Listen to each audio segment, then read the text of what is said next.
This week on the Redeemed Marriage Podcast, we're going to be talking about a question that probably every couple deals with at some point in their marriage. They probably ask the question, did I marry the wrong person? So stay tuned. Hello, folks. Welcome back to another episode of the Redeemed Marriage Podcast. This is Rusty and Heather Bryant. Man, I feel really energetic. Before we jump in to today's topic, I wanted us to just quickly, we have been talking about this rebrand thing. People out there are going, y'all are so full of it. There's no rebrand. But here's the thing that I kind of want people, when we do this finally in a few weeks, there's going to be some little minor changes. And so I didn't want people to be like expecting something just like this big thing, but there's lots of little things that are going to be happening. So I thought we'd give people a little bit of a heads up of kind of what's going to happen, really what we've been going through since January. And we're going to do a podcast about the rebrand and why, we chose the things that we did and why the branding company worked with us and the things that they chose. So we don't want to get into all that.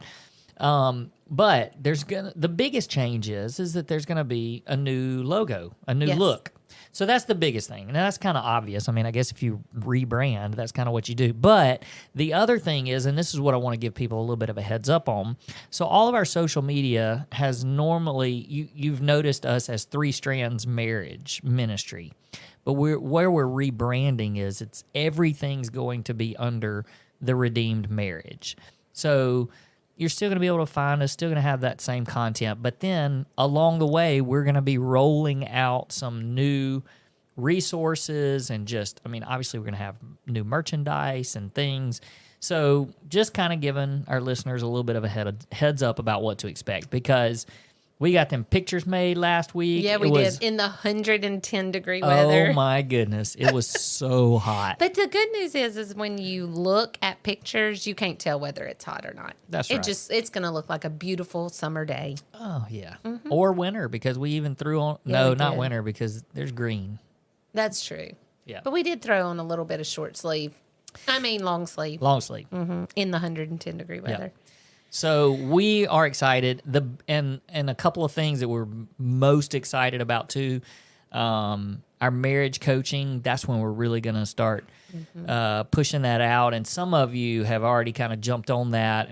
That is one of our favorite things to do, and that's going to be something that we're really going to start pushing out a lot more here in the next couple of weeks. So just be on the lookout for all that. And that's all I'm going to say about that, because we've got a topic that we're gonna jump into this, and I think the reason why I feel so energetic about it is because of the way that we just did this. So we have a small group. Yep. And our small group meets on Sundays. Mm-hmm. A lot of the times we do our podcast before our small group comes over. Yep. And we lead this small group, and I say we lead it, but we facilitate. We facilitate. Mm-hmm. What a great group. And so today we were about to come up and start recording our podcast, and I said, or one of us said, hey, why don't we just wait and throw out this topic? Because a lot of times we bounce things off.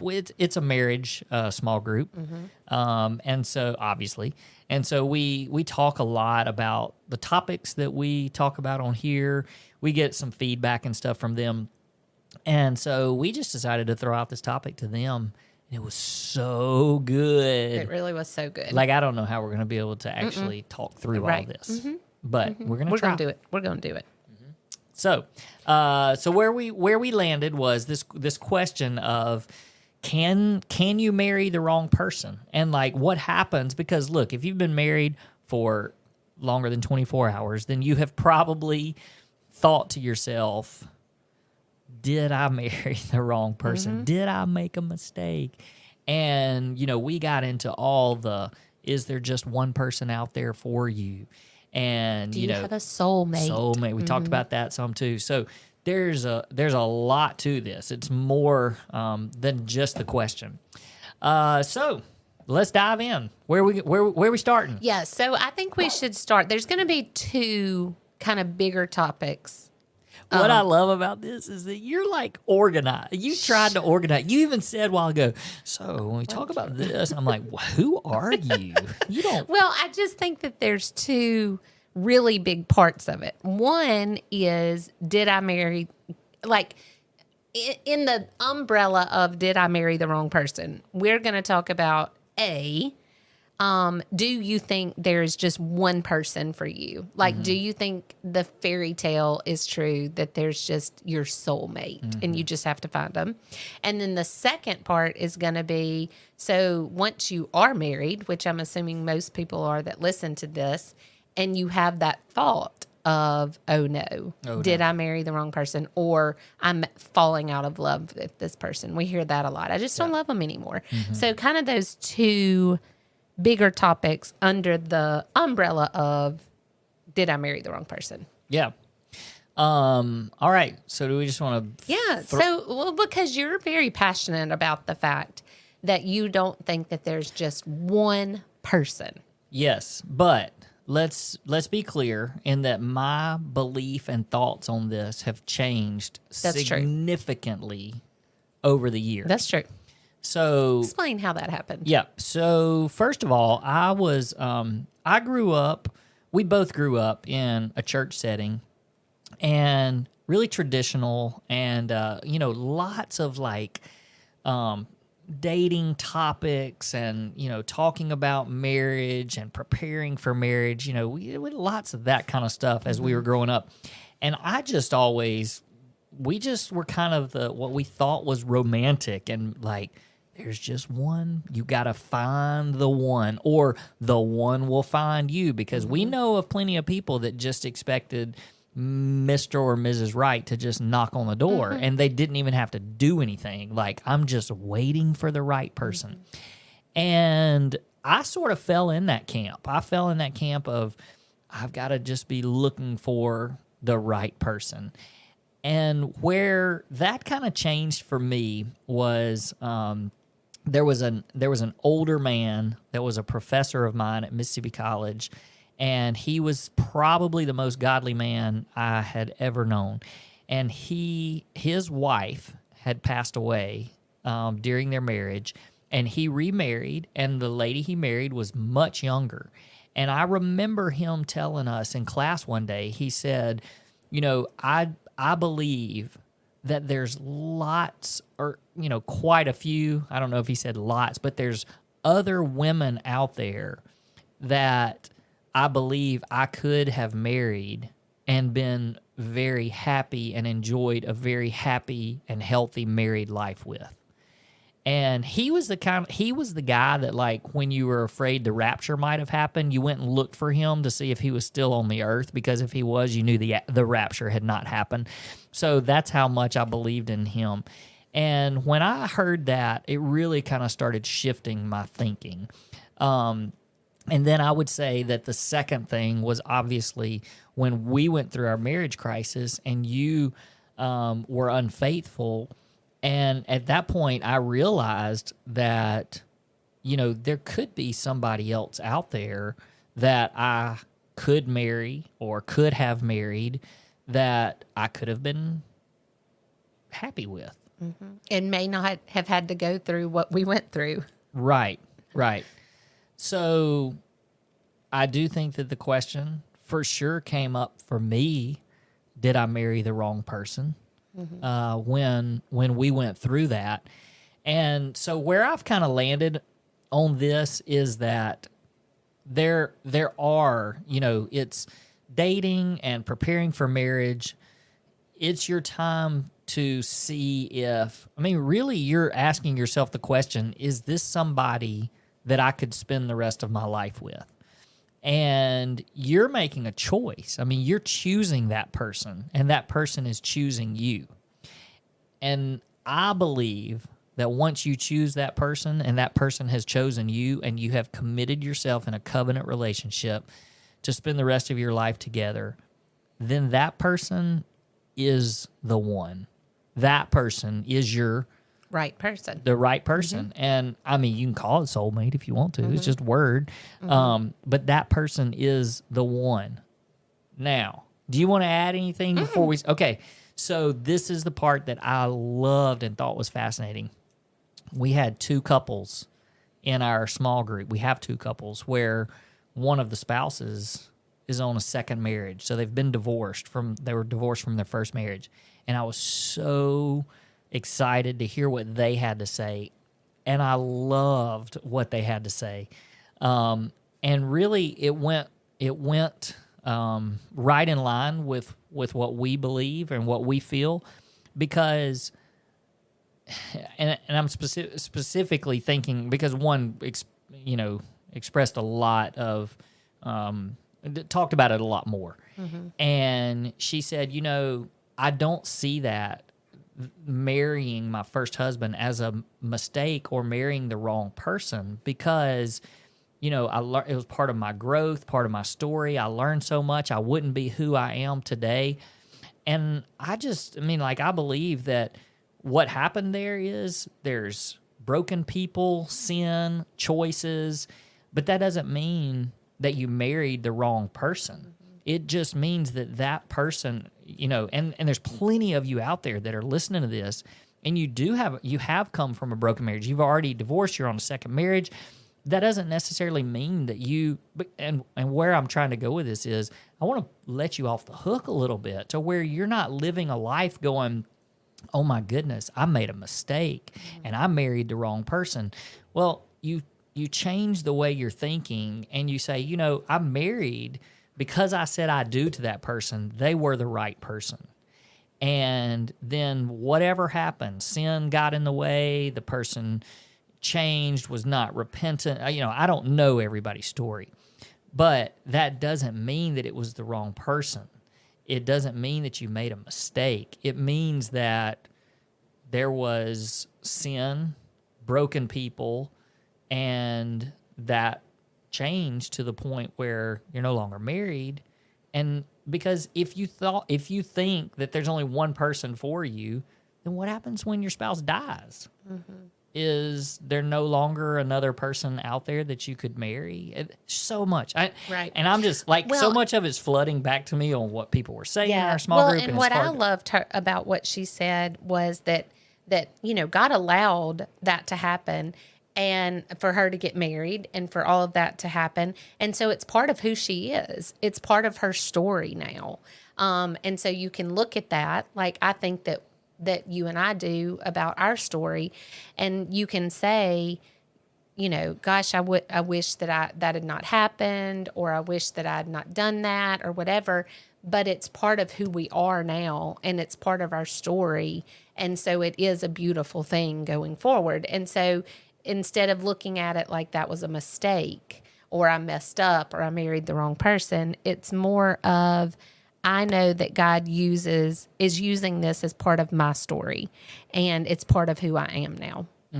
Well, and I brought this up to our group, but for us and our particular story, it could have gone a completely different way. That's right. We were 15 years into marriage with 2 little boys, 9-year-old, 5-year-old, and when you were unfaithful, then I could have left. And I could have started a new relationship and even remarried and all that. And it doesn't mean that I married the wrong person. You were still my wife, and I chose you, and you chose me. And for 15 years, we had a marriage. We had 2 boys that are not mistakes. That's right. And so if we had not continued and had not fought for our marriage, it wouldn't have been that I blew that one. I really messed up. No, it's sin. It's sin, and your heart, and you didn't change, or we weren't able, all of that stuff. But it doesn't mean that I made a mistake. That's right. And so that's another reason why I look at it that way. And really, I just want to encourage the one that has already, the first marriage or whatever did not work out.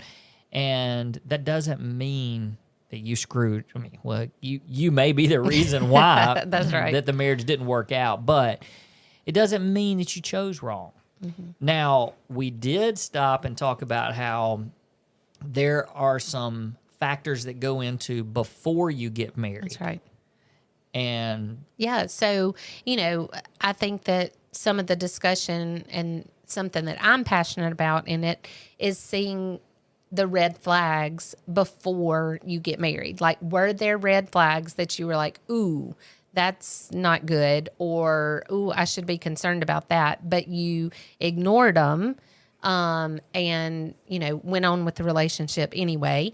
You have the whole aspect of, what if you weren't a Christian? Like, what if the two people weren't weren't Christians when they got married?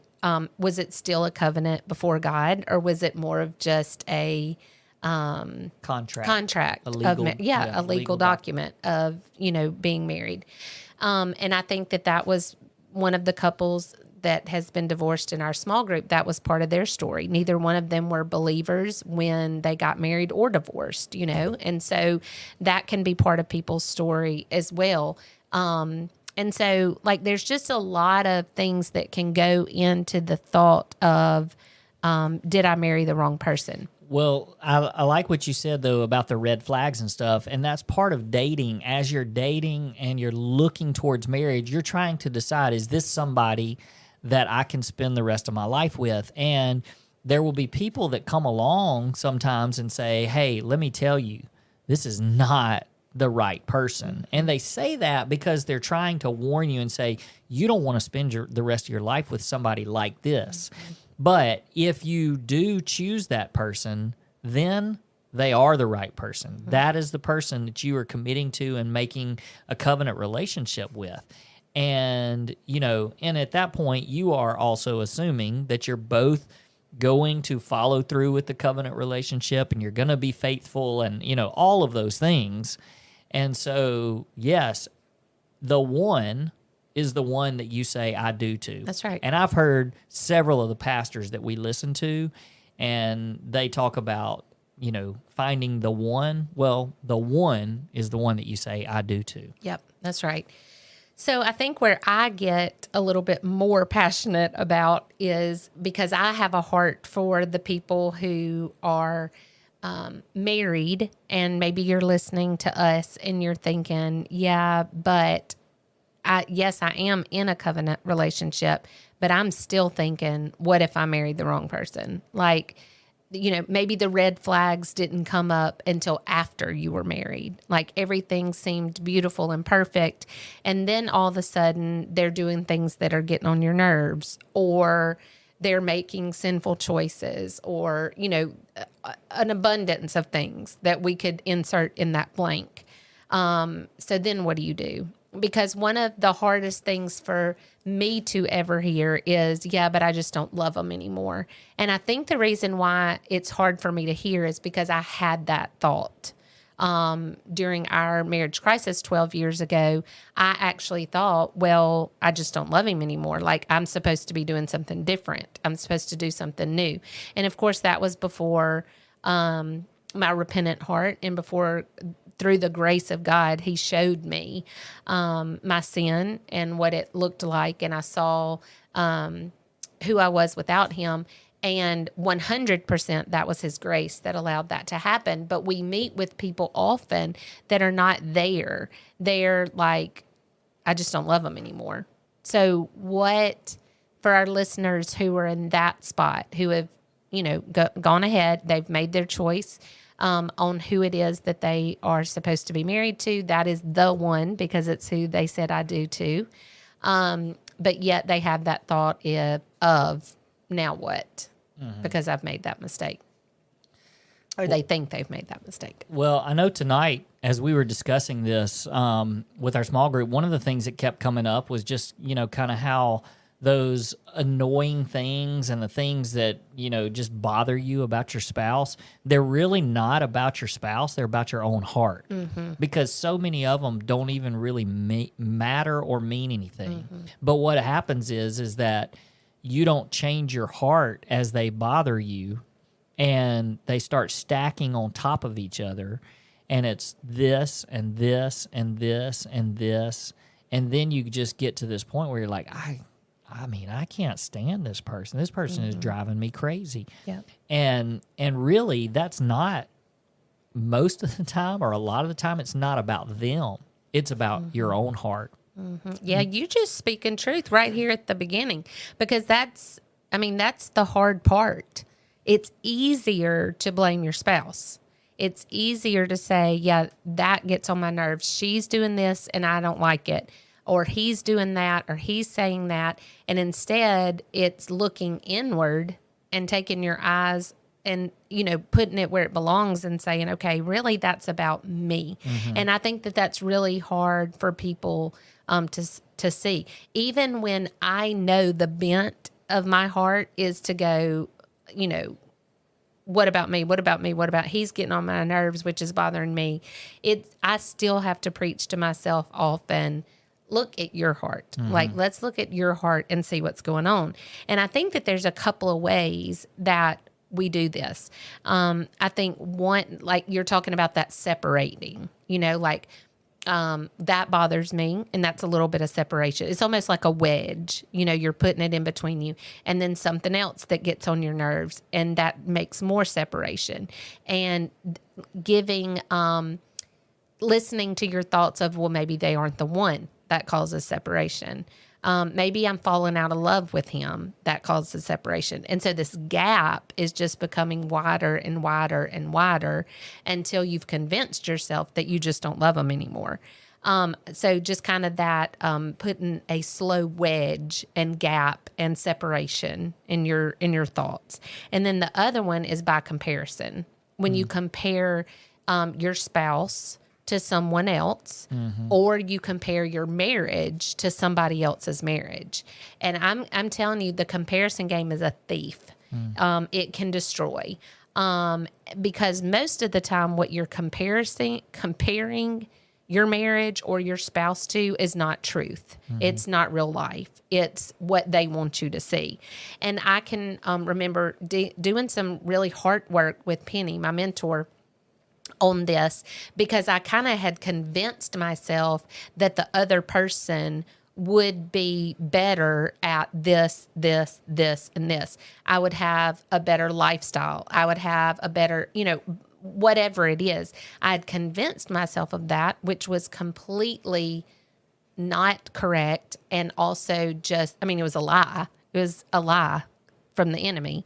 But I had so convinced myself in my head that that was truth. And she said, yeah, but, if you're with this person long enough, then there's going to be things that bother you about them too. You know what I'm saying? Like, I think it's kind of like the honeymoon stage. When you compare your spouse to somebody else, you only are looking at their good qualities and the things that they do great and the things that would be better if you were married to them or somebody like them or somebody who didn't do it like your spouse. So if you're comparing yourself to that, you're comparing your spouse to somebody else's highlight reel. And that's not fair because that's not truth. And so I think, those are the two areas that I think you really need to think about. Am I comparing my spouse to somebody else or my marriage to somebody else? And therefore I'm saying, this isn't right. Or am I building a wedge that is making a divide or making a separation in my thoughts about my spouse? And so it's really just coming back to you and saying, okay, what's wrong in my heart? Okay, so let's just say that we can get somebody to that point to where they're listening to this and they're like, okay, I can see that. It's about my heart. Okay, now what? Because it's, one thing to say, okay, it's your heart, but another thing to know what to do about it. And so I think that it's super, super important.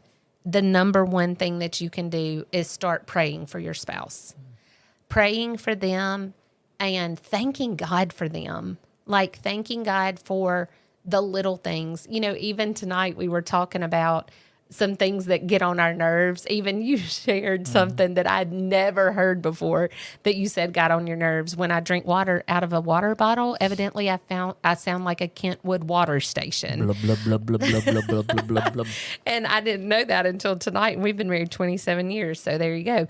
But there are things that your spouse might do that get on your nerves. And somebody even mentioned, they were like, yeah, but those would be the very things that if they were to pass away unexpectedly, you would miss. Yep. You know, you would go, gosh, that got on my nerves, but it was so fun, you know, or, you know, any of the things that you can think about that your, you know, spouse gets on your nerves or it bothers you. Those are the very things that endear you to them, you know?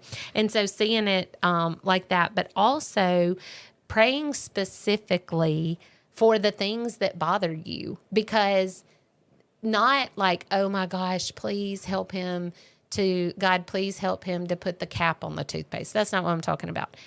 For you to be able to look past some of those things that really don't matter. I mean, does it really matter if he puts the top on the toothpaste, you know?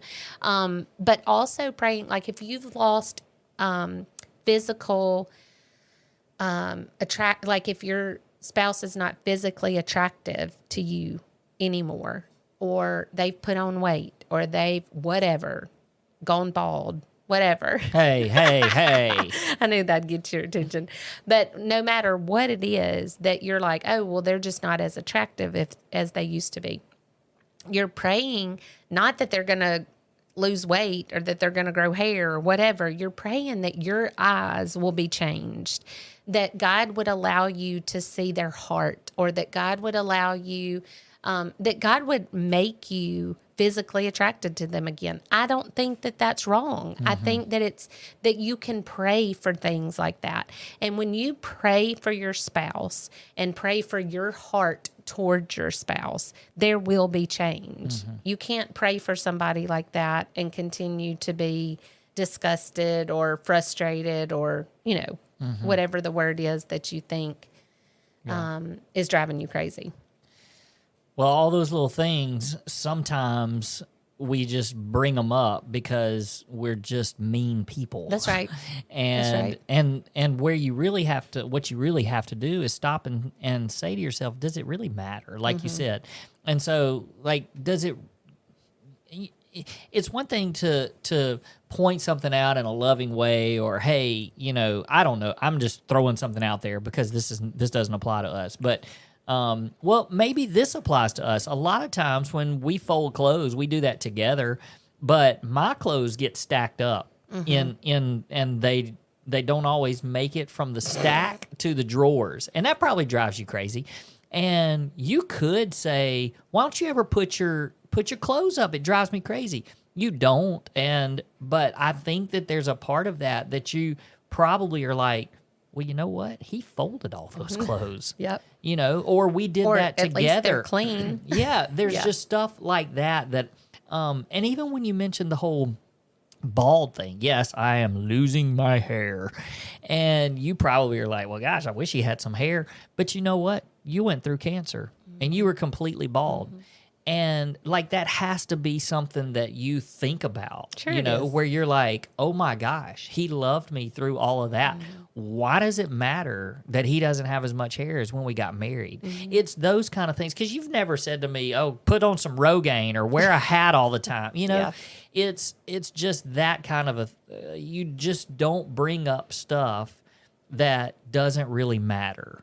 And I love what they said when they were like, the things that annoy you would be the things that you would miss when they're not there. And so, you know, pick your battles that actually mean something and try to twist things around to where you're just thankful for it. That's right. You know?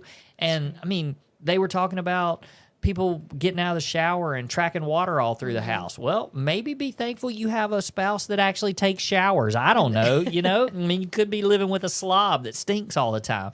But there's just ways that as you're bending your heart towards Jesus and you're praying for your spouse, and that's what happened with the whole water bottle thing. I told you, I mean, I literally shared this for the first time. She'd never heard me share it before, but it used to drive me crazy. I'd hear this noise. I'm like, how do you even? Like, that's crazy. And I've never said anything. But recently, I started trying to do it to see if, and I can't make the noise. And so I heard her again yesterday, and it didn't even bother me. It really was, I can't make that noise, and she can. And I just think that was God's way of just, showing me, hey, because you didn't say anything and you didn't bring it up, there's some grace here. And now it's funny, and it's almost an impressive thing. Kind of like you saying how loud my chip crunching is when I eat chips, But you don't say that every time. And, maybe one day God's going to show you some grace, and you're going to love the fact that I crunch chips really loud. Maybe so. And I'm sure we're getting low on time, but I do want to say one more thing, is that it is not and I've said this before, it is not your spouse's job to make you happy. I'm going to say that again. It is not your spouse's job to make you happy. So if you are thinking, oh, I must have married the wrong one because I'm not happy anymore, that's on you. Because your happiness does not come from your spouse. Your joy and your happiness comes from your relationship with the Lord. And if you are lucky enough to have a spouse that is kind and generous and loving and encouraging and all of those things, then that's just overflow. It is him pouring into a cup that is already filled because of your relationship with the Lord.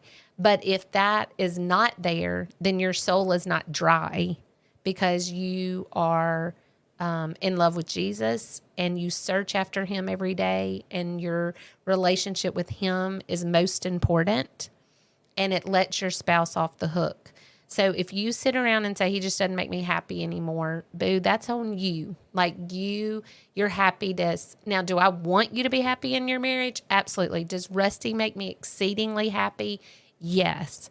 But my joy comes from the Lord. And you got to make sure your eyes are there first. If you're one of those people that you grew up with this fairy tale dream of marriage, you've watched the movies where these two soulmates, they just couldn't help but find each other. If you're one of those people, let me tell you this. The person that you said I do to is that person. And so now you go and make it your fairy tale marriage. You make your heart the type of heart that wants to make that person your soulmate. And I know that there's a sinner on the other side of this, and it doesn't always happen the way you want it to go because of sin and because we're broken people. But you can't fix your spouse. You can control yourself. So this week, go and do that and be that for your spouse. All right. Great topic. Hey, thank you guys for listening, and we will see you next week.